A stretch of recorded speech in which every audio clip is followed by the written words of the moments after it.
Good morning. It's a cold Tuesday, rainy at that, although light rain. But welcome to the show, and it's a new day, taking it on as it is, the 31st of March 2026, giving us the end of the month of March as April begins tomorrow. Now, the annual police crime report was released yesterday, and it's something that we'll be delving deeper into as the show goes on. But for now, good morning. My name is Julie F. Nataba with Robert Chirabo Nyonyitono. Robert, good morning. Lovely morning to you, Julie. How are you doing? Very well, thank you. How are you? I'm very fine. A bit pleased with the police crime report. Yes. 10% deduction in crime. In crime rate? And crime rate is something that we should celebrate as Ugandans. Why? It's not an increase, but also the outstanding crimes, all crimes that were mostly registered, like cybercrime, we still have defilement, assault. Some of these things we think in the 21st century should be not in existence, but merging among the crimes on increase is very unfortunate. And on a sad note, the traffic report therein was rather dire because it's increasing as opposed to decreasing, which is worrying at that with our safety on the roads. But on that note, Robert, let's have a look at what we have on the local scene this morning. Well, we begin with the NRM in the diaspora in South Africa, who celebrated President Museveni's victory. Now, the NRM leaning Uganda diaspora members aligned together to celebrate President-elect Yoweri Museveni's landslide victory for the 2026-2031 term. The party the victory party was at Cape Town International Convention Center on the theme celebrating NRM and President Museveni's victory, advancing the 2026-2031 NRM manifestos, was organized by the chief mobilizer and convener Patrick Kakuru and other party leaders in South Africa. From Uganda was a delegation led by the NRM Secretary General Richard Todwong, who represented Yoweri Kaguta Museveni. During the victory party celebrations, Ugandans in South Africa launched a multi-billion shilling circle for financial empowerment. Uganda's High Commissioner to South Africa, Paul Amoru, commended the bilateral ties between Uganda and South Africa and was optimistic the 2026-2031 NRM manifesto will boost economic and commercial diplomacy.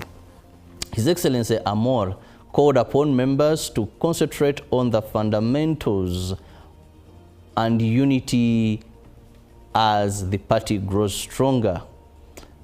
The Special Presidential Advisor on Trade and the NRM party patron in South Africa, Philip Kakuru, commended the diaspora community for their collective collaboration. He encouraged all Ugandans to embrace the message of economic transformation championed by Yoweri Kaguta Museveni for the 2026-2031 term. He urged them to join and participate in the diaspora circle, where each individual contributes $50 monthly to raise money of $2.5 equivalent to $9 million, equivalent to 9 trillion each year. The NRM Party Secretary General Richard Todwong delivered President Yoweri Kaguta Museveni's message, hailing the diaspora for their support. The government has reaffirmed commitment to increase the capitation grant for schools in order to improve the quality of education services. The chairperson of the Education Service Commission, Reverend Professor Samuel Lubogo, considered that the current capitation grant given to schools is inadequate and that government is working out a mechanism to have it increased. Education is an investment that transforms the country's population into productive human capital.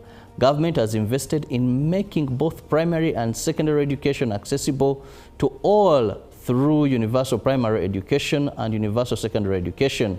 During the Education Service Commission review meeting, it was observed that the capitation grant given to schools is still low Government is planning to increase capitation grant to schools to improve quality of education. The Education Service Commission review meeting brings together stakeholders to assess the performance of the education sector in Uganda. Well, that brings us to the end of our local stories. All right, thank you very much, Robert. Let's have a look at what we have on the international scene, starting off with matters Israel. Israel's parliament passed a law on Monday that would allow the hanging of Palestinians convicted of deadly militant attacks. But experts say it almost certainly cannot be applied to Jewish extremists convicted of similar crimes. The law is a victory of Israel's far right and reflects the country's shift to a harder line against Palestinians in the wake of the Hamas-led attack on Israel on October 7, 2023, and the Gaza war that followed. The death penalty has long been legal in Israel, but only 2 people have been executed in the country's 78-year history. The Knesset, Israel's parliament, passed the law after hours of debate on Monday night over the objections of Israeli justice officials, liberal rights groups, and European countries like Britain and Germany. The legislation makes death by hanging the default sentence in Israeli military courts for Palestinians convicted of deadly attacks. Israeli citizens, both Jewish and Palestinian Arab, could also face the death penalty for killings intended to negate the existence of the State of Israel. Experts say, however, the chances that it would be applied to Jewish Israelis for attacks against Palestinians are minimal. Now, at least 70 people have been killed and 30 injured during an attack near Petite Riviere in Haiti's breadbasket Artibonite region. A human rights group said significantly higher than official estimates, which put the death toll at approximately 16. Residents and officials told local media that the attack began in the early hours of Sunday in rural communities around Jean-Denis and continued into the early hours of Monday, with gang members storming the area and setting homes on fire. The Defensors Plus rights group said it estimated that 6,000 people had been displaced by the violence. The United Nations estimated that more than 2,000 people had left their homes in the days before following raids by armed gangs. Police initially reported 16 dead and 10 injured, while a preliminary report from civil protection authorities said 17 had died and 19 were wounded, mostly men. A spokesperson for the UN Secretary General told a news briefing that the organization's office in Haiti was closed. Now on to the continent. A 48-hour curfew has been imposed in parts of the central Nigerian city of Jos after gunmen opened fire at an open-air bar, leading to deadly revenge attacks. Local reports say the police have confirmed that 26 people were killed. It's not clear how many died in the initial attack and how many during the retaliation. Announcing the curfew, Plateau State Governor Caleb Manasseh Mutwang said an investigation had been opened and those responsible for the killings would be brought to justice. The state has long been considered one of the most volatile parts of Nigeria. Paul Mancha, chairperson of the Youth Council in Plateau State, suggested that the sheer number of casualties could be even higher. People were in the evening and unfortunately wicked terrorists came and attacked our people, he told Reuters agency. We have counted scores of people who are now dead and then so many others are still in hospital receiving treatment. Well, that brings us to the end of what we have on the foreign scene. The time for us to look at what we have in the dailies. Robert, what do we have with the New Vision? Well, looking at the New Vision this morning, crime down, land cases up. That is the New Vision, a big headline there, referring to the crime report that was launched yesterday. Still in the New Vision, how Finnish businessman's death story cost. That is the Vision scribe's eye. And still moving on, we have gun used in previous shooting, says ballistic expert. That is the Kakwenzi case, and the Global Fund earmarks 2 trillion for Uganda. That is good news for Uganda. Right. The Global Fund there. Mumbere condemns 2025 attacks on military installation. And still the New Vision, they're looking at 1 year later. Find out what are they referring to there. Allow me move quickly. Yes, Julie, I think we have the Vision. All right, going on to the Daily Monitor this morning. The headline there, crime down, says police. And of course, the statistics on there that we're looking into in just a bit, but also Uganda drops further in corruption ranking. And opportunities for tenders in there as well. And the Daily Nation woke up with how regions share 5 million new Gen Z voters. That's the headline from Kenya there. And another story there, Gachagua declares Kalonzo Tosha during Ukambani tour. And lots of stories to look for in all the papers that we've just highlighted for you this morning. So in the meantime, let's have a short break. When we get back, we are delving deep into the detail of the annual police crime report 2025, and that's in just a bit. I know you have a question, you have an opinion, you have something to say. 0709602592 by text, WhatsApp. Be part of the conversation. We'll be right back.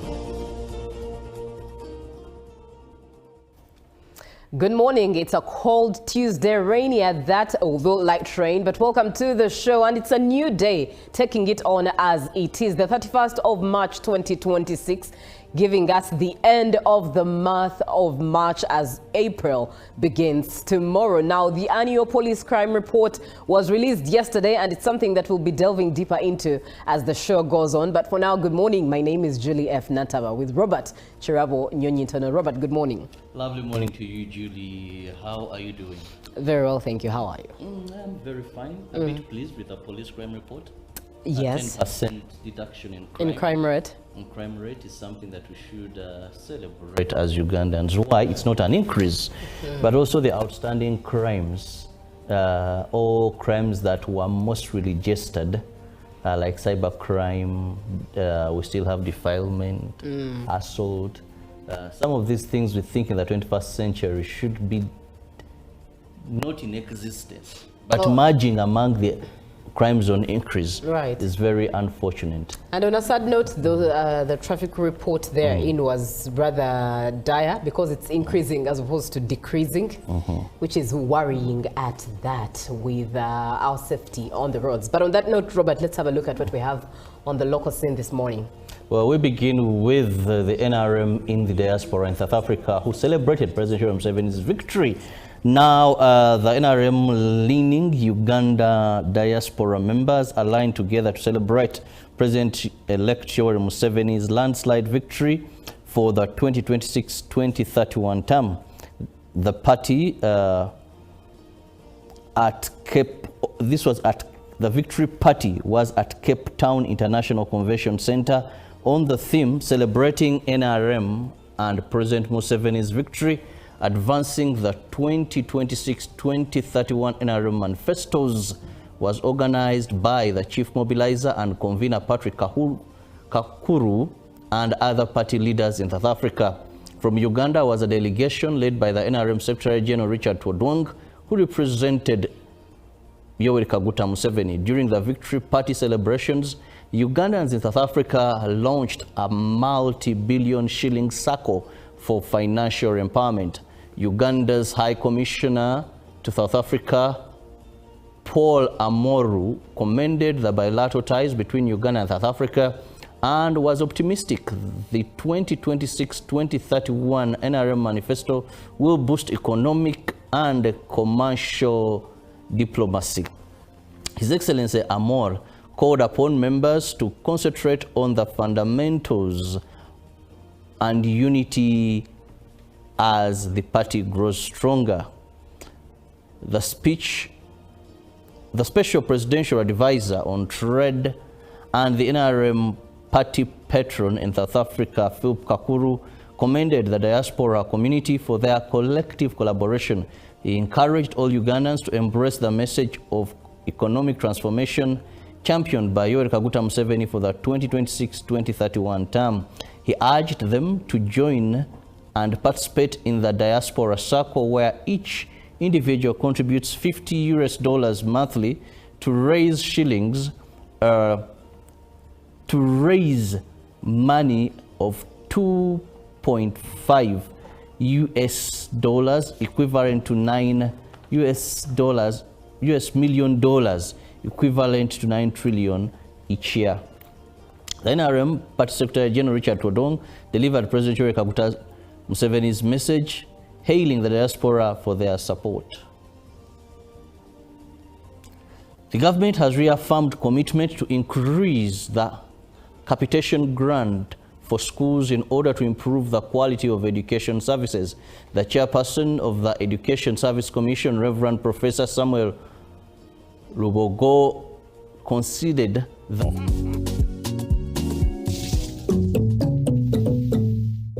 exercise can't be sustained. Eating can't be stopped. It's even harder to lose weight. Come and give it a try. Ginshikang L-carnitine chromium capsules, plant extract, scientific ratio, take 3 capsules each time. The active ingredient accelerates fat burning,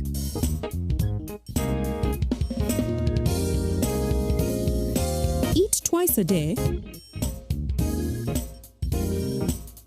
don't take a detour.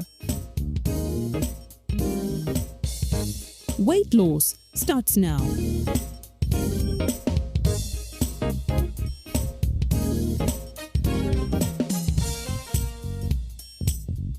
Ginshikang L-carnitine with chromium capsules helps you stay in shape. Please follow medical advice when taking this product. For more information, visit our website www.hgo.com or call 0800 335555.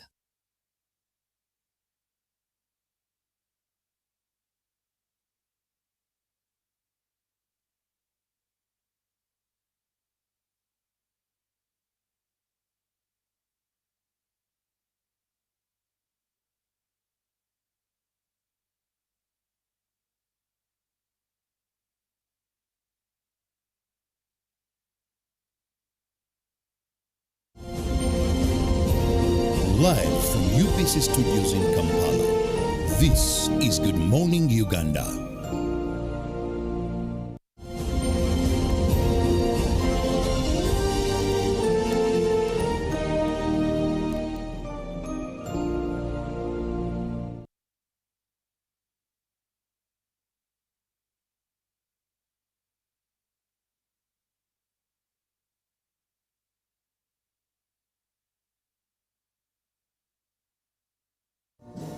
The Inspector General of Police, Abbas Byakagaba, has launched the Annual Crime Report 2025, detailing patterns of crime management and response. The report reveals a decrease in crime by 10.2% compared to 4.1% in 2024. Police registered 196,405 cases compared to 218,715 cases in 2024, indicating a crime rate of 427.8 per 100,000 people. This reduction is attributed to improved investigative capacity and the enhancement of the sub-county policing model. We realize that there is a clear chain of command and control which has improved decision making. I am confident that under my stewardship, the Uganda Police Force shall continue to improve command capabilities through trainings and mentorship at all levels. 99,004 suspects were arrested, of whom 79,291 were charged in court. Of these, 31,732 accused persons were convicted and sentenced, 1,244 were acquitted, and 11,340 were discharged, while 54,688 are still undergoing trial. 77,298 cases are still under inquiry, and 39,816 cases were not proceeded with. A big part of this country still have a problem separating criminal cases from civil cases. So you find people want to settle civil matters using the criminal justice system. Now, many times when these cases are reported, the Director of Public Prosecution, our own detectives will look at them, and eventually they will be able to advise, and many of those cases are referred back to go to the civil courts. The categories with the highest number of crimes include theft with 56,360 cases, assault 28,366, sex-related offences 12,606, domestic violence 12,361, and break-ins 11,818.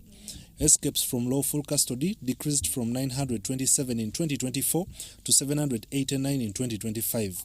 Economic and corruption crimes decreased from 13,107 to 11,548 in 2025.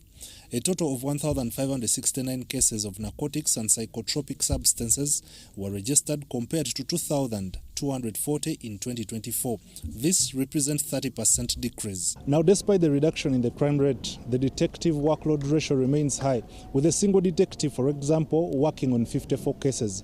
This contributes to the case backlog. Now, between 2024 and 2025, the accumulative cases of backlog stood at 123,058 cases. Now, this calls for a lot of capacity building, a lot of resourcing, so that we can be able to expedite the investigation. So that part is very important for you as we assess the performance of last year. Land-related offences increased from 397 to 663 in 2025, while terrorism cases rose from 5 in 2024 to 8 in 2025. Political and media offences significantly increased from 105 in 2024 to 800 in 2025. Under political and media offences, incitement to violence accounted for 116 cases, promoting sectarianism for 1 case, election offences for 679 cases, and treason for 4 cases. But we would see a lot of fights which were not necessarily presidential, but many of these cases arose from parliamentary elections. The disagreements, the fights over positions of parliament. Police also registered 389 cases related to the parish development model, of which 228 were submitted for legal guidance and 186 taken to court. The majority of the PDM cases were registered in the Usoga East region, accounting for 47 cases. KMP South registered the highest number of cases at 13,950, followed by Ruizi, 13,416, KMP North, 13,340, North Choga, 12,728, and KMP East, 10,388.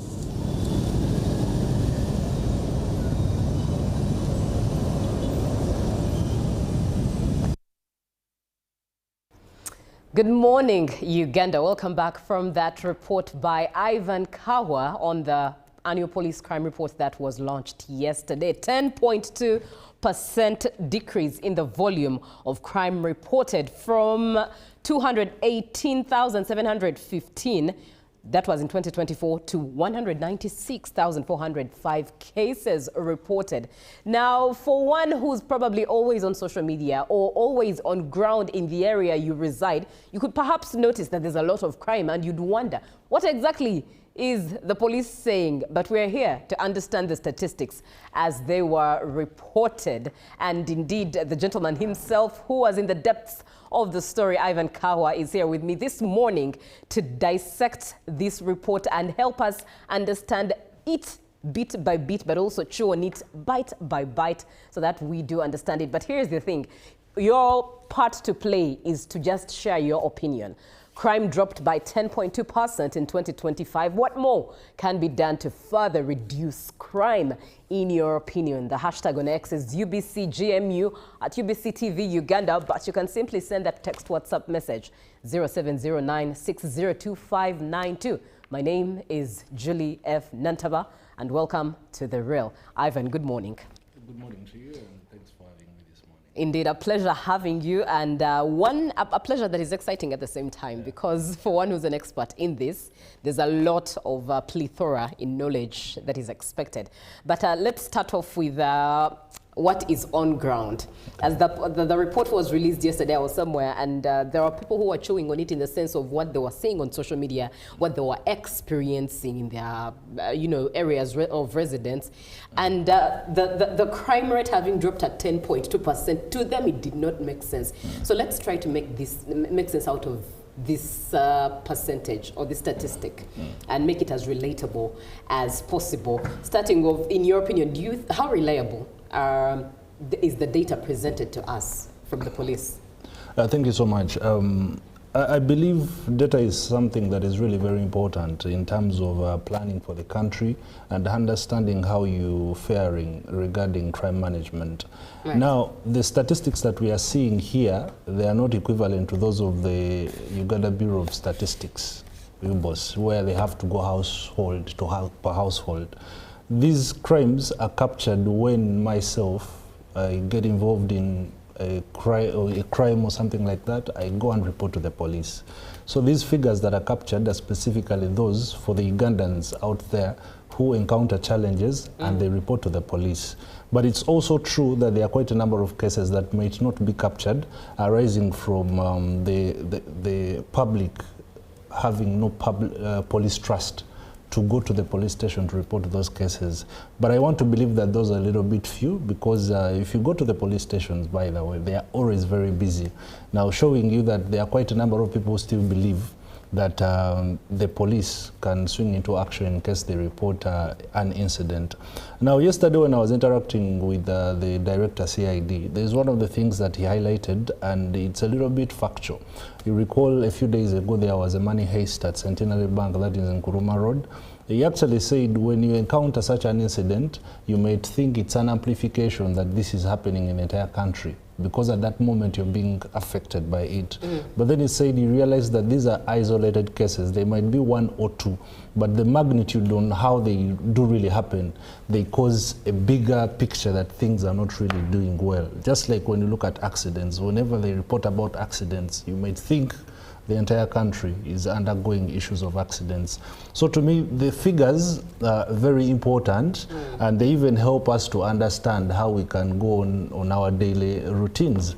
For example, if you look at the aspect that crime has generally reduced, to me this is a plus as someone who covers security and as a Ugandan and as a victim of crime in one or the other. I believe this is good news. However, while the crime has reduced, you'd realize that if you go bit by bit, there are crimes that have reduced by just a small margin. Yes. But to me, my take home is, you recall in 2023, for example, when you look at the national security, that is terrorism. In 2023, we had 26 cases. Then in 2024, they reduced to 5. Then this last year, they went to 8, now plus only 3. Now, when you look at the terrorism bit and national security, if you look at what the report is saying, there is a great improvement regarding that. And I am just tactical why I'm pointing out terrorism, because you understand the global dynamics, safety, national security, and something like that. But of course, Ugandans, I know most of those who are watching me, they will think about these petty crimes, snatching phones and something like that. But even for the snatching of phones, it's only about 5,000 that was recorded. There was a decrease from 7,000 to about 5,000. Snatching of phones. So yeah, snatching of phones that's for unsuspecting individuals. So that's also the other bit. It has apparently reduced. But when you look at the reasons as to why such crimes do really happen, you find somebody's in the taxi, you have opened the windows, you want to WhatsApp, you want to use your social media. So the habit of using the phone contributes to this aspect of theft and something like that. But of course, you can't take away the reality that even the economic hardships contribute to these crimes that we are witnessing, and all these things are captured in the report. Now, the other aspect that I looked at, when you look at the cases of robbery, for example, in robbery, while the cases reduced, but what is quite intriguing is that the cases where firearms were used apparently increased. So technically, meaning regarding robbery, we might be excited about the figures and happy, which is a good thing, but there are some key issues we need to look at. Now you ask yourself, who owns these firearms? Whose firearms are these? And how do they get to the And arms? how do they get to there?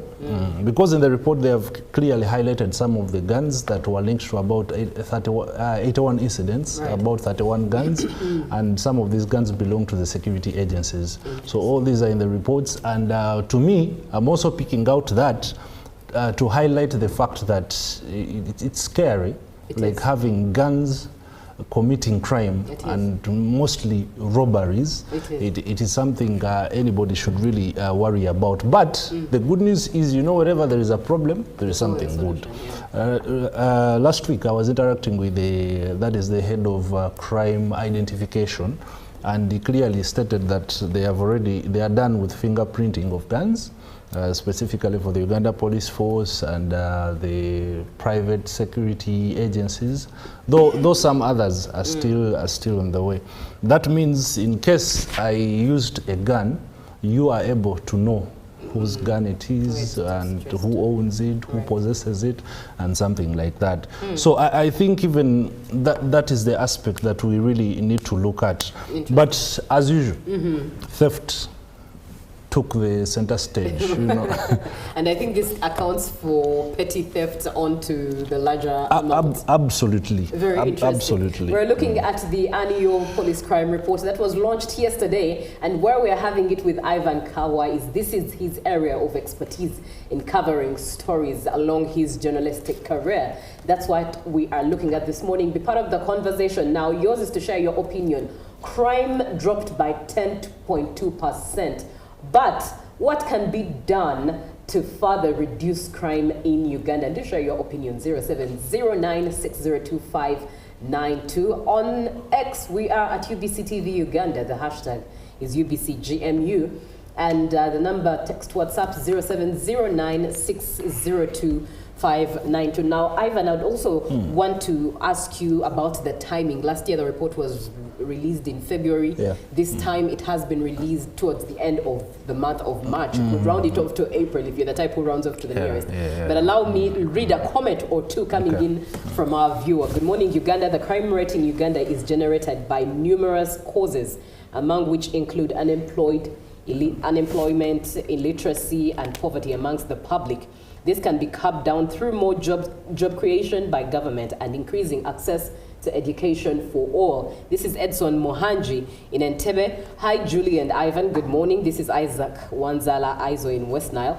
That's a great work done by Uganda Police. That the continuation of operations and technology improvement in investigations will help a lot to reduce crime further. Good morning, Uganda. Now, Maxon Osuna, allow me read your comment in just a bit so that we at least dissect it in the detail that it has come. So Ivan, let's look at the timing. Is there something we should pay attention to when it comes to the timing? Last year the report was released in February 2025 for the previous year, and this time around it has been released at the end of March. What therein should we focus on? Apparently, I think for the timing, you realize we were in a very busy season, elections and something like that, and a lot of activities were really happening. So I would think that could have been the reason that pushed the launch of the report up to this time. But the director CID yesterday elaborated partly on that. He said that they are trying to have mechanisms where they can at least even be able to release reports on a monthly basis. So that even at the time they give you the annual report, you already know what is faring on those specific months. And I think that's a good thing to inform the public. It kind of alerts the population, other than waiting for the 12 months to go by and then you start mourning that, oh, this and this happened, this and this happened, you know. So I think the timing is, it is a variation of factors. But the most important thing is for us to know how we are faring and how we stand as a country. But the other disappointing issue is when you look at the cases of sex-related offenses, and specifically when you look at the parents, guardians, teachers who are defiling children and students. It's really a bit alarming when you look at the people who are infected with HIV, who have been defiling children. It is also something that is really very bad that was captured in this report. Now you are looking at the crime reducing, but when the crime reduces, it doesn't reduce the number of people you have infected with HIV, for example. Now, that is also the other component that apparently someone might really need to look up to. But the other cases of assault, sexual-related domestic violence, for example, break-ins, then economic and corruption. This is also the other important aspect, but it also reduced, though the cases remain high, however much they have reduced. Then you have the offenses that increased, media and political offenses. You know, they increased to about 800, up from 105. And now this can resonate well with the season we're in, the elections or something like that. But the CEID boss said that they were mostly related to the parliamentary elections. That's where the biggest cases were. There were a lot of confusion, you know, and for the Ugandans who followed the activities of the election, this is not a surprise. It's not a shocker to me as a person it would also include the by-elections from last year into the absolutely. Right. Now, then you also have the land-related cases. Right. Those are the three components in terms of general crime: land, media, and politics, and as well terrorism. Then aggravated robbery by use of firearms. So those ones increased, and to me, these are the nitty-gritties, you know. When you're talking of issues of access, for example, to oil and matters of land and something like that, it is really increasing. Now, the regions that, for example, reported the highest cases. Yes, indeed. That's a point of interest. Which districts or regions have been affected? You know, each district is special in its own way. So you have a district that is faring higher in murder cases, then the other one is faring higher in robbery, then the other one is faring, for example, the Rizi region recorded highest numbers of homicide cases. That is Rizi. Then you also have West Nile, for example. West Nile, the cases were not that serious, but Rizi specifically and KMP North for robberies, you can imagine. That is Kampala Metropolitan Police North, 1,007 cases of robberies. Then the stealing of motorcycles. They are quite very many. But specifically Rizi, in most cases, it's always ranking one of the leading areas of those cases. Then aggravated defilement was higher in Rwenzori West. So, and when you look at most of these cases in this report, you realize the western part of the country is a big contributor when it comes to criminal records. They are featuring a lot in most of these cases. And I think now attention should be shifted on how the policing is strengthened in the western part of the country. Uganda. Probably there could be very many reasons. You have development, you have the cultural myths, you have the religious, topography kind of. So there are quite a number of factors. And then now allow me interject there. In one would wonder, according to the report, and the trend of the report, are there any new crimes that we've seen taking a skyrocket out of the ones that have always been a name? Apparently, from the report, the crimes might be the same, but the tactic of the crime. Okay. Then you're like, oh, okay. Like now, the people who just called you, and then you're like, you have won That would be a cyber crime, I think. It's a cyber crime, right. But another person will physically come and just play around with your psychology. So it's a different tactic, but the crime is almost the same. Now, this report highlights quite a number of robberies and theft of motorcycles and vehicles that were conducted during that specific year in question. And you realize they show you the syndicate. How the gun moved from one person to the other, how they linked a gun that was recovered like 1 year ago, being linked to crimes that happened before. There is a suspect who was killed, but after going through the forensics assessment, they realized that this suspect had been involved in quite a number of criminal incidents in the country. Right. So the new wave of crime you might not have a new crime per se that is outside theft, but you can add on the word maybe aggravated robbery or attempted robbery or robbery, attempted murder, and something like that. But the cases are clearly still the same.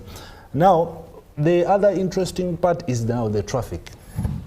Talk about it. It's very interesting because last year there was hope. And this year, it feels like the hope has been all extinguished by the statistics. We saw increase in everything. I mean, the total of traffic road and traffic crimes noted were 322,441 cases. Well, that was a decrease from last year. But if you look at total of crashes, increased from last year to this year, 26,044 cases registered. Minor crashes, 7,879, increased by a 4.5% from last year, 2020, from the other year's report, 2024. Fatal crashes registered 4,602, increased by a 3.8%. There's an increase. Serious crashes as well, increased by 3.3%. What is happening in your opinion? Now, regarding the traffic, one of the issues that the report highlighted was overspeeding. Yeah. And we witness this more often on our roads. And I don't even know what police will do, but it's always generally regarding indiscipline of road users. Now, surprisingly, that while the cases reduced, but still more motorcycle riders and pedestrians were the majority of the victims. So that means the person who is, because of the planning in some areas, you have a road, but you don't have a walkway for the pedestrians. And pedestrians, some of them, due to technology, they may be having earphones, they are not aware of or what's others, happening exactly, the road, or others are playing on radio, listening to what we are dissecting now, and they end up being knocked. Then there are other people who are not privy to the laws of this country, though sometimes it's not captured. For example, when you're walking on the road, do you know which side you're supposed to walk on as an individual? So you realize that even the sensitization regarding or knowing where to walk from is also the other component. But shockingly, most accidents occurred on a Friday, Saturday, and a Sunday. Yet these are the days you might feel like now Saturday, Sunday. You might feel Sunday people, there's less traffic. You know, exactly. But what could be the issue? And the most shocking bit is that 15,620 crashes were registered on a straight road. So technically, meaning when someone views point A to B, they cruise at very, maximum. You know, even more than maximum speed. Then the straight curved roads, they were just 3,000. Now you can see the margin. That now, the good road you are driving on, you know, kind of entices your mind to check the firepower of your vehicle, and then you end up crashing. Now, does that have anything to do with any other cause apart from indiscipline? Apparently, it's something to look up to. Look into, now, the causes, 21.8% road crashes were caused by careless overtaking, speeding. Then other causes, 13.5%, dangerous mechanical condition vehicles, 7.8%. Now, you look at this 7.8%, these DMCs, while they say they are few in causing accidents, but they're a serious threat even before any other accident occurs. And you would ask yourself, do we have the capacity to crack down the DMCs? For example, if you went to the new taxi park, believe you me, you might take about 85% of the vehicles from that taxi park. It's either it has a mirror, it doesn't have a, you know, a windscreen, one light is off, or the pedal, you know, the pedal is tied with a rubber. You know, these are realities. Or the brakes are loose. Or the brakes are loose. So apparently, when you talk of tightening inspection, I was one time discussing on Magic 100 FM with Tony Kend, and I said, for example, with the inspection, for example, it should be a mandatory thing from the government perspective that you have an inspection on every route. North, east, west. That if I'm driving on Masaka Road and the traffic officer encounters that my vehicle is having issues, from that specific route, I am able to branch on the inspection facility, and then I'm advised on what to do. That facility should even have a holding center where you can hold those vehicles. But you don't expect someone, for example, who is going to Kitgum, for example, flying northern route, to drive back to Kampala for inspection and something like that. This is a proposal, in my own view, that I think it's one of the things that can really work. Men died more. Why? Because men have a higher risk takers or flyers. The probability of a man identifying a small space as passable is very, very high compared to the probability of a female looking in the same category. So that's why the risk, men are risk takers. Absolutely. That's why majority of them are the ones losing their lives. Apparently. And just recently, between January and Feb, or Feb and March, there was a report of statistics that was also released still, with 36 of them had been already recorded, and fatal accidents at that, with passengers being affected. In this case, how do you think passengers are being in that statistic and being more affected?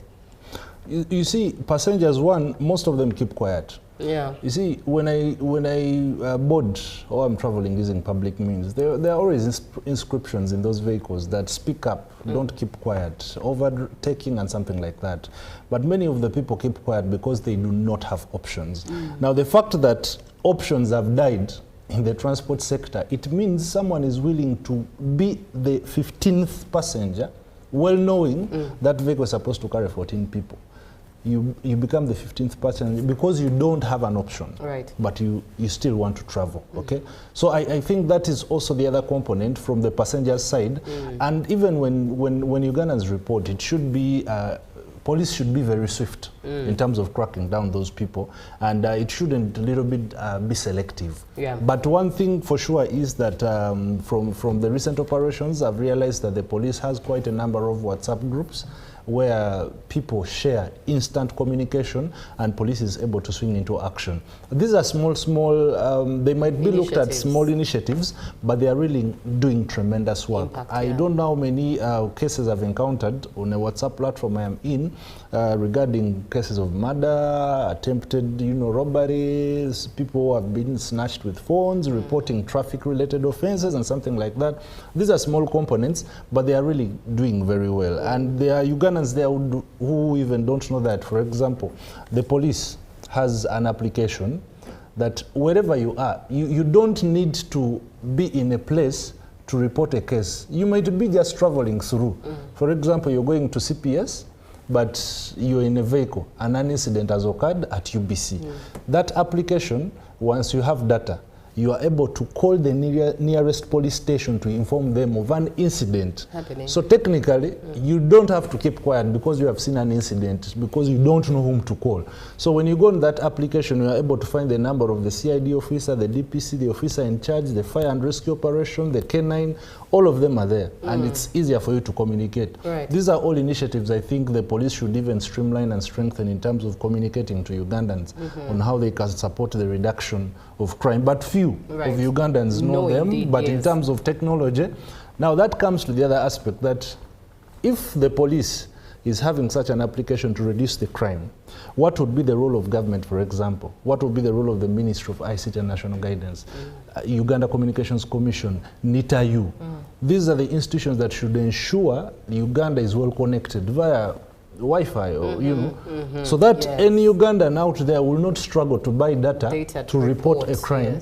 So it should be that I'm able to log in instantly, and then I'm able to communicate, and we shall contribute on solving some of those issues. Indeed. Now, as we begin to close this conversation, let's read a comment from Maxon. Good morning, Uganda. I'm Maxon Osuna from Tororo District. Julie, data is quiet. Oh, it's quite questionable. But let's go with what the authorities have presented before us. Uganda's 10.2% decline in crime in 2025 is encouraging, but further reduction requires a broader approach, like expanding community policing can improve trust and early reporting, while addressing youth unemployment and poverty can reduce economically driven crime.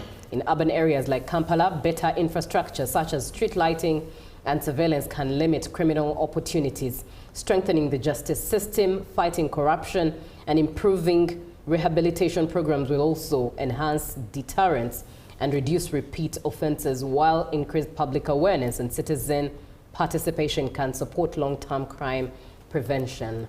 Thank you so much, Maxon, for being on the show. Now, Ivan, as someone who reports this, what do you look forward to from this report? What is your expectation? Because when you report this, there's passion, there's purpose, and there's an expectation to your purpose. What do you expect? So my expectation is that there are quite a number of sophisticated crimes that do really happen in the country. It should be a good thing from the side of the security agencies, for example, to always keep the public updated on some of the incidents that really occur. I encountered a debate yesterday that, you remember this gentleman Anguyo Moses, who shot his supervisors in Kiboga prison. He was arrested after a few weeks from the Democratic Republic of Congo, but you recall a police officer who shot a person at around Nakasero. He has never been apprehended. So I think these are the small components where the members of the public feel that they have questions. Exactly, they have questions. And police should really address that you can't fail to get your own person as if this was an isolated murder or something like that.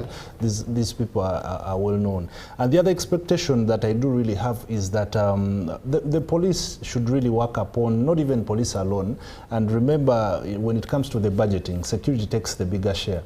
We should increase the number of detectives, for example. You can't have a single detective, however good you are, working on 54 cases. It doesn't really make sense, okay? Technically, it doesn't really make sense. Compared to the world standard, the global standard, which is one detective, 12 cases. Exactly. 12, even 12, nazonda banyinji, okay? But seriously, we really need to have a number of detectives. But what does that portray? Do you want to say of all the recruitments that are being made in the security, you have people who cannot be detectives? That also highlights a problem when it comes to the recruitment. Which kind of seed are detectives made of, so that they can be increased in a sizable number that can really investigate cases without, without confusing them with quite a number of other issues to respond to. But then, of course, I also look forward to see the realization of releasing reports on a monthly basis. It's quite very important. But then the other aspect is for these people to avail to you, for example, to use such platforms to communicate the progress that they are making when it comes to the security operations in this country. All in all, it's to regain the public confidence into the institutions that are supposed to protect lives and property. This report, however, has things that it did not highlight. For example, the issues of illegal abductions, arrest, beating of people and something like that. It really fell short of that, but I think that would be for another discussion. But it's something that I thought we could and I hope with that highlight, indeed, especially if you are in the realm of having your hands to these reports and in the exercise of having all these crimes noted, some of that which was expected to be in the report and is not, as Ivan has expressed, why not? The questions still linger. But that brings us to the end of our conversation this morning. Thank you so much for being part of Good Morning Uganda and the Real Conversation. Up next is JMU Tourism Express. We have business, the agenda, sports. So stick around as you enjoy your Holy Week. Good morning.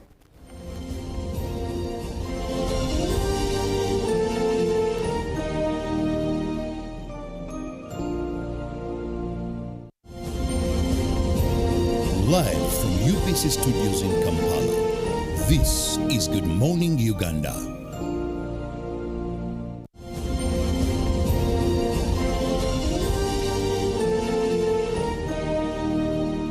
Brought to you by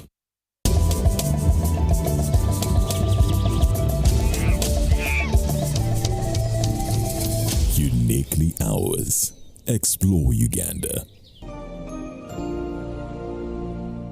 So this is Kasubirayo Tombs, which is the official burial site for the last 4 kings of Buganda and the other members of the royal family. And actually, Kasubirayo Tombs is the only cultural site here in Uganda which is under UNESCO. Yeah, Uganda, we are blessed with 3 UNESCO sites. One of them is called the Bwindi, where we have gorillas, we have Mountain Renzori National Park, and the Kasubirayo Tombs. But what makes Kasubirayo Tombs special, it is the only cultural site which is under UNESCO, because the other 2 are natural areas. So the place was inscribed on the list of UNESCO in 2001. Reason being that the place exhibits a living heritage, which is characterized by the heritage royal guards. We have the active royal drums, we have the active royal fireplace, we have the symbolic king's wives, and also the main tomb house, which is the biggest grass thatched hut in the whole world. So now we are standing at the main gate, which is locally known as Bujjabukula. And Bujjabukula literally means that the kingdom is continuing to grow. In the history of this place, this house is believed that it was the first house to be established in this place by 1882 by Kabaka Mutesa I. You know, initially our King Mutesa I was living at Rubaga Hill, but around the years of 1882, there was outbreak of smallpox, which forced our king to transfer his capital from Rubaga, and he came here. So when the king came here, this was the first house he established in this place, and the king used to stay here before the completion of the main palace. So when the king shifted the main palace, he left this one to his royal guards, and currently this house is acting as the main gate, at the same time the quarter guard being occupied by the 2 royal guards for the king. So we have the principal royal guard, he's called Mulamba from Mushroom clan, and he's in charge of the outdoors. Then he's assisted by Nsigo from Buffalo clan, who is in charge of the indoors. And both of them are hereditary. What I mean, they're not the original guards, but they're descendants to the original guards. For instance, Nsigo, one of the loyal guards from Buffalo clan, he came here when he was only 16 years. But last year, we actually celebrated his birthday of 100 years, which literally means that he has been here serving as a loyal guard for the last 84 years. So when he goes back where he came from, I'm not sure where he came from, but his son will be the one to take over. So those are some of the factors that influenced UNESCO to add this place on the list of the World Heritage Sites, because of the heritage which is kept flourishing generation after generation. So the house is decorated like a basket, which is turned upside down, and it has got these rings. And 99% of the materials here, they are purely organic materials, like vegetal materials. For instance, we have the reeds, we have the spear grass, we have the tree poles, we have the barks of the trees, which literally mean that they keep on rehabilitating this house by removing the old materials and replace them with the new ones. But in the apex here, we have got these special forings, being some of the original components of this house ever since it was established. It is believed that these rings were made and raised by the king himself, that was Kabaka Mutesa I. And the first ring in the middle represents the king himself, and was actually measured on the size of the king's head. Then we have the second ring, represents the members of the royal family, the third one representing the clan leaders, and the last one, the fourth one, represents the rest of the people in the kingdom, which literally means that the entire Buganda fraternity is represented here. So in case one of them suddenly falls down, the current king is the one in charge of putting it back, plus a lot of rituals which are performed. So they are untouchables. They are some of the original components of this house ever since it was established. And the house is decorated with low entrances, such that each and every individual who comes here must bow his or her head as though paying maximum respect to the king. So there is no way you can access the king's palace minus bowing, either knowingly or unknowingly, either intentionally or unintentionally. You find yourself bowing. Yeah. Okay. So, as we said, it's like a basket turned upside down with these rings. You know, our kingdom is clan-based, whereby you have over 56 clans, and these rings are supposed to be representing the clans of our kingdom. But since this house is small, they cannot tally to the total number. But when you proceed in the main house, we shall see the number of rings being equivalent to the number of clans. So they symbolize the clans of our kingdom. As I said, that most of the materials are vegetal materials. 99% of the materials are vegetal materials. It literally means that they keep on rehabilitating the house by removing the old materials and replace them with the new ones. However, we have innovations like this slab cement. Those ones were introduced in the years of 1938 by our king. By then, he was known as King Daudi Chwa, after visiting Europe, and he came up with some modernities. But 99%, they are purely organic materials. That's why the house is considered to be a masterpiece of African architecture and human creativity.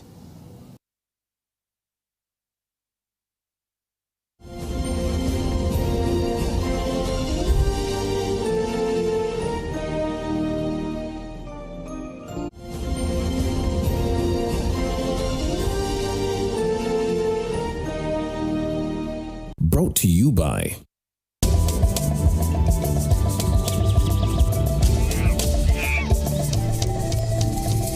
Uniquely Ours. Explore Uganda.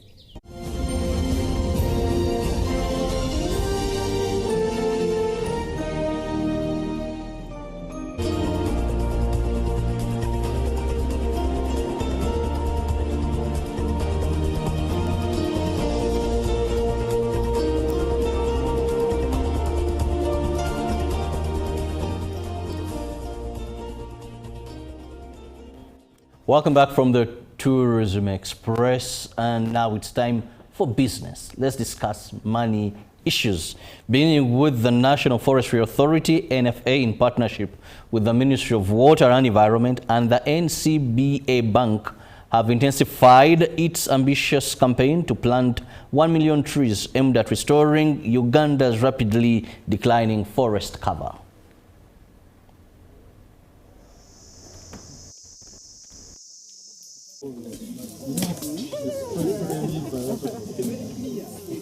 Manamananga is part of the Mavira landscape. We are here to launch a tree planting initiative together with NCBA Bank. They have funded restoration of 20 hectares of the degraded parts of Namananga Central Forest Reserve.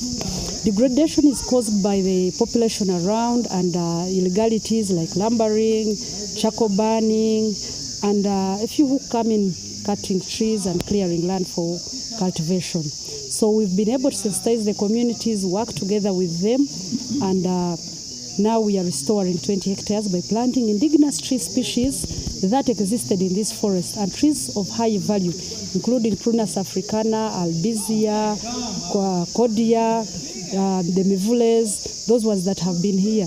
We cannot be successful as an organization, as NCBA, if we are working in a community that doesn't look after the trees. So that alone is an opportunity for us to actually give back to the community.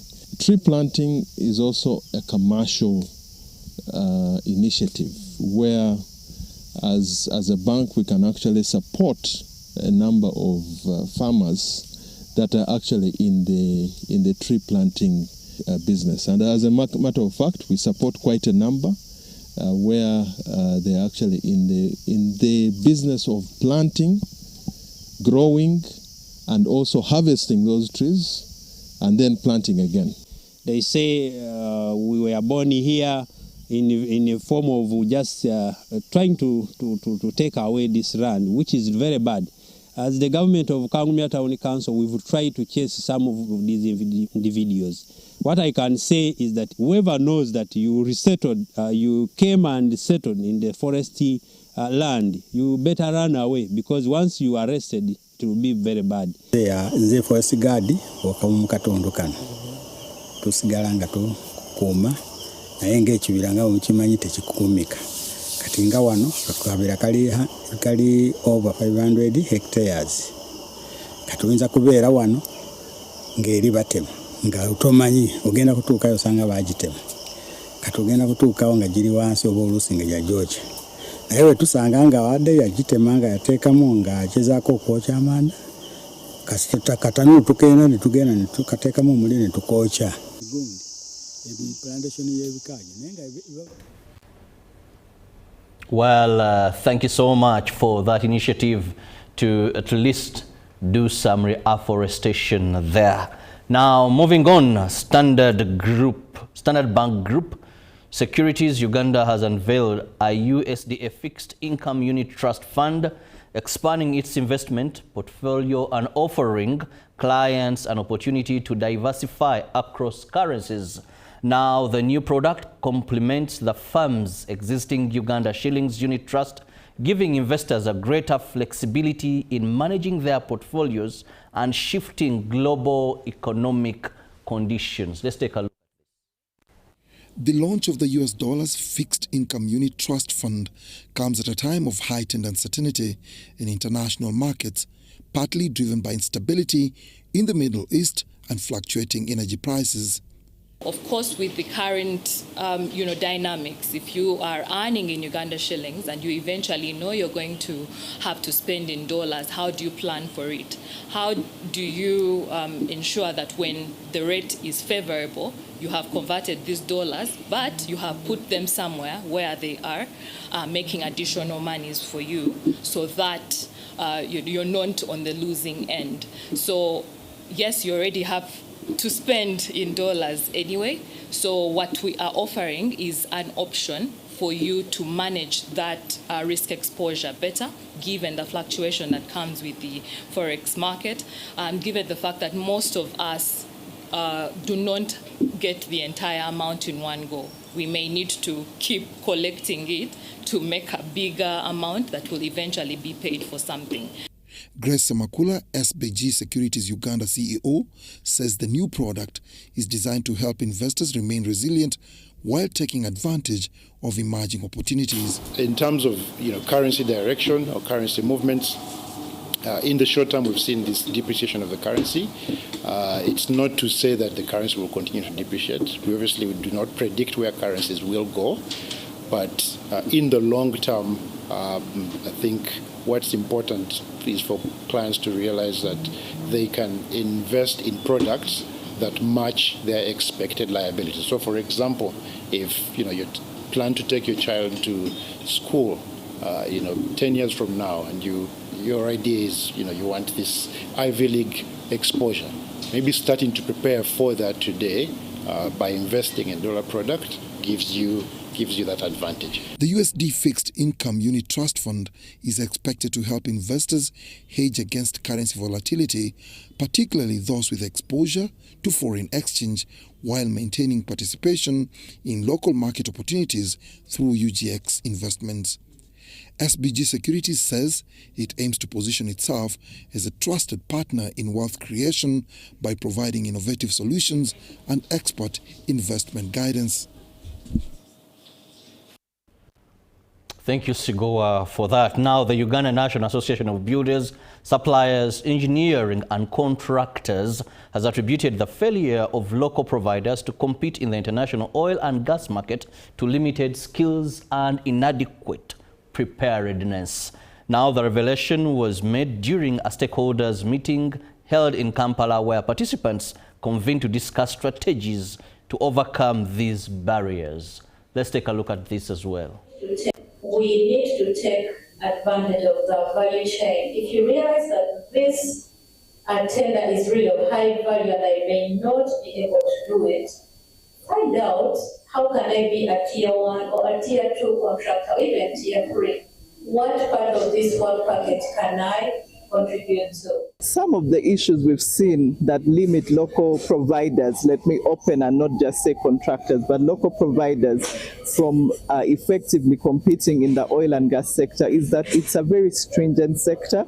It's highly controlled and the standards are very high, the compliances are very high. So many times you see that the local providers, they begin to lose out because they are not very well prepared, they are not very well trained, they are not well well organized, they fail on the compliances on many levels. So dialogue, training is important, constant interaction with the stakeholders to know exactly what is required so that the companies are better prepared is important. And so today was the beginning of this conversation, at least at the level of UNAPSEC, to see that our members know what is expected of them, they know what is required of them, they are taken through how they can prepare winning bids specific in the oil and gas sector. So it's not that there are no opportunities, it's that many times the local providers are not properly positioned and prepared to be able to maximize the opportunities in the oil and gas sector. And the message from the Permanent Secretary was very clear to encourage the associations bring together all members through information flow, clear information flow with support from the different government organizations. Skilling was a very key aspect that the PS pointed out because the industry is really competitive and it's moving so fast. Then also putting together modern equipment. There's a lot of technological advancement in the oil and gas sector, so that was also another key aspect that the Permanent Secretary pointed out. And also financial discipline, because it's a business, you need to understand how to move your finances. You need to do a business model that is very outstanding in the sector. It's very competitive. You are dealing with very many global players, so you have to be at your highest point in competition. And the Uganda Railways Corporation has announced plans to establish permanent offices in Tanzania's commercial capital Dar es Salaam and in Mwanza as part of the efforts to grow cargo volumes along the Central Corridor. The development was revealed on the sideline of the Tanzania-Uganda Joint Permanent Commission held in Dar es Salaam. According to the Uganda Railways Corporation management, the move is aimed at marketing the corporation's services more efficiently while tapping into the opportunities presented by the Central Corridor's multi-modal transport network, which links railway, road, and lake transport systems across the region. As you may know, the bond between Uganda and Tanzania is not merely one of geographical or political convenience. It is a relationship forged through decades of shared history, as my co-chair has said, mutual respect, cultural affinity, and a common vision for a prosperous East Africa. Our two nations are bound by the waters of Lake Victoria, by the arteries of the Central Corridor, and by the enduring commitment of our heads of state to deepen cooperation across all sectors. In this Joint Permanent Commission, we have also concluded and signed an MOU on the railway line, SGR, starting with, it starts from Kagate, Isaka, Murongo, to Mpondwe. This is going to be a tripartite project between Tanzania, Rwanda, Uganda, going into DRC. So that one have concluded. All negotiations have been going on, but they have been concluded and we have put pen to paper. I have been able to visit the port of Dar es Salaam. They have put up a lot of infrastructure development at the port. They have also putting up infrastructure in terms of hinterland connection. So we are in discussions to make sure that we are able to improve on the regional trade so that we can be able to have more goods passing through the port of Dar es Salaam, through Mwanza, Port Bell, up to Kampala. And one of the areas of cooperation is mainly on the improvement and sharing of the assets, the rolling stock. If we can have more locomotives dedicated to Uganda-bound cargo, if you can have more flatbed wagons, if we can have more trains moving. And actually one as a starting point is to have at least one train leaving Dar es Salaam coming to Uganda as a starting point per week.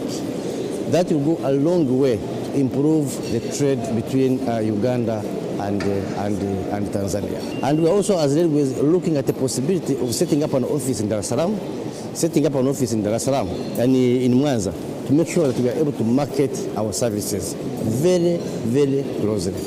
We are also looking at Dar es Salaam Maritime Institute, training our crew, our ship's crew, to make sure that they are certified to be able to navigate our vessels as required by the International Maritime Organization. We are also looking at reducing non-tariff barriers. We are looking at, for example, the Tanzania Ports Authority, the TASAC, Tanzania Shipping Agency Corporation. They have introduced a fee of $173 per the ship docking at the port of Mwanza. And we are saying that one really stops or reduces and discourages the usage of Central Corridor. So what can we be able to do to reduce and remove that fee?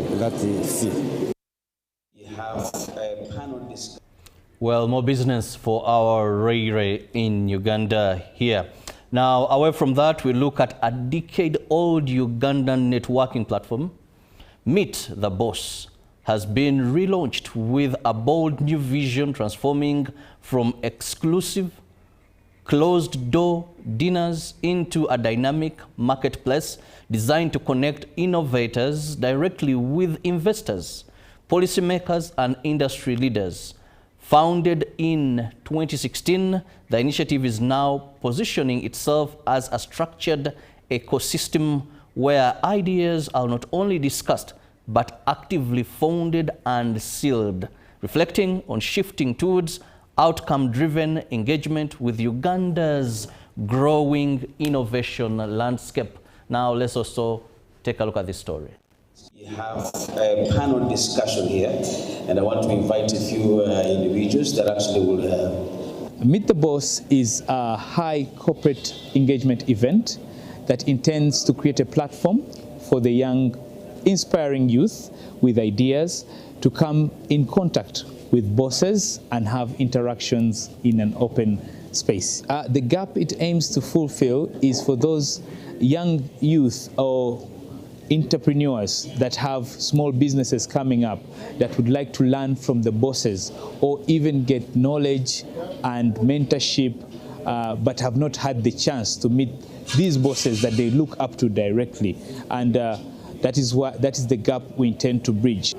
For any youth that is looking for a job, don't just come there to drop your CV, but come with an idea that you think that the bosses would want. If you're good at marketing, come up with a good marketing script, maybe digital or below the line or above the line. Come up with a good idea. So don't just meet someone with a good CV. At the end of the day, it won't make the boss buy into your idea. But if you come up with a good proposal, come ready to talk to people. Don't just sit and listen in. Talk to people. You know, we've seen money evaporate, and then you're like, what's happening? And you say, follow the money. And then you find out where it's gone to.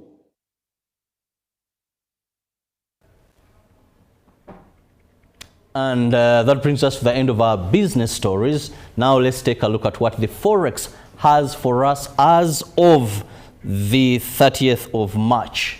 Now we begin with the US dollar. Opening was at 3,728.41 and selling was at 3,738.41. And by midday, the dollar buying was at 3,749.00 and was selling at 3,759.00. By closure of business yesterday, the dollar was buying at 3,751.77 and was selling at 3,761.77. The Great Britain pound as of the 30th of March was at 4,942.95 and was selling at 4,956.50.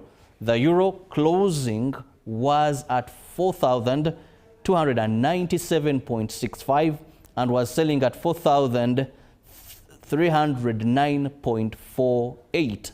The Kenyan shilling was at 28.85, buying and selling was at 28.98. The Tanzanian shilling was at 1.43, buying and selling was at 1.46.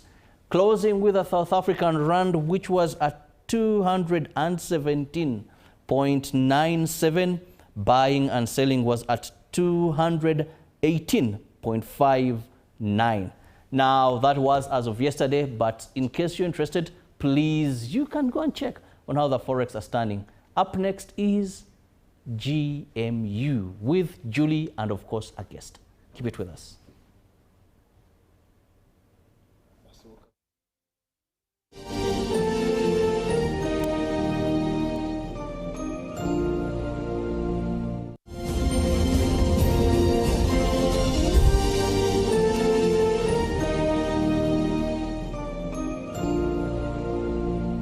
Pick of the day on UBC.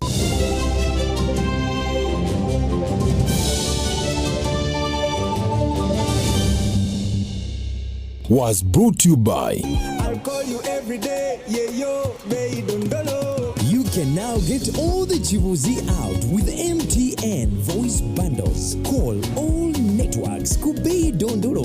Buy a 25-minute voice bundle for only 1,000 or buy any daily voice bundle of your choice. Dial *100 *21 hash and select daily or use the My MTN app. When we talk together, we are unstoppable.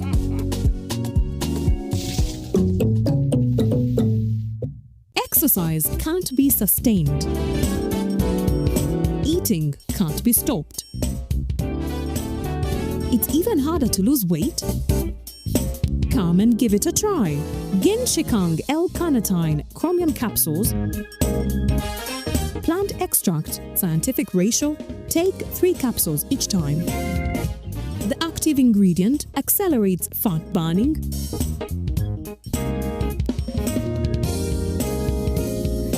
Eat twice a day. Don't take a detour. Weight loss starts now.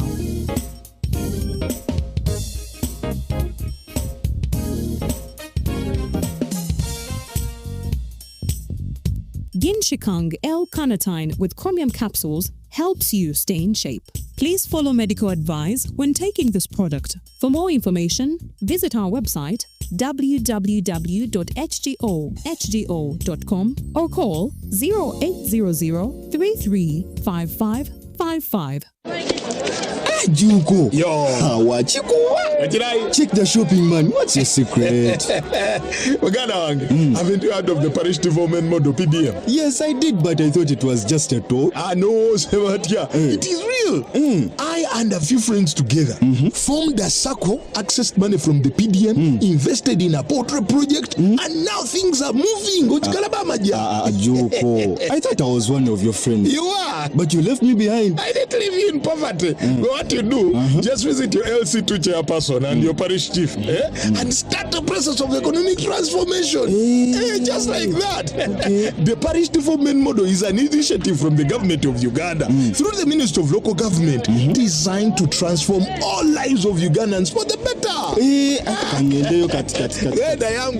PDM, my parish, my development, my life.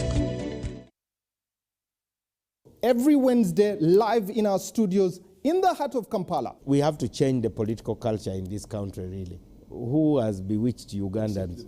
I want to assure you, as government, we shall do whatever it takes to ensure that Ugandans are safe. We have conversations that have analysis, explanation. This law society, this union of theirs, because they want a job everywhere, they want to be this, they want to be that, they want... No. We know it's a union. You cannot be making a road, bitumen grade 1, in Congo for 5 billion. But not every truth is fact, and not every fact is truth. The argument. Live from UBC Studios in Kampala, this is Good Morning Uganda.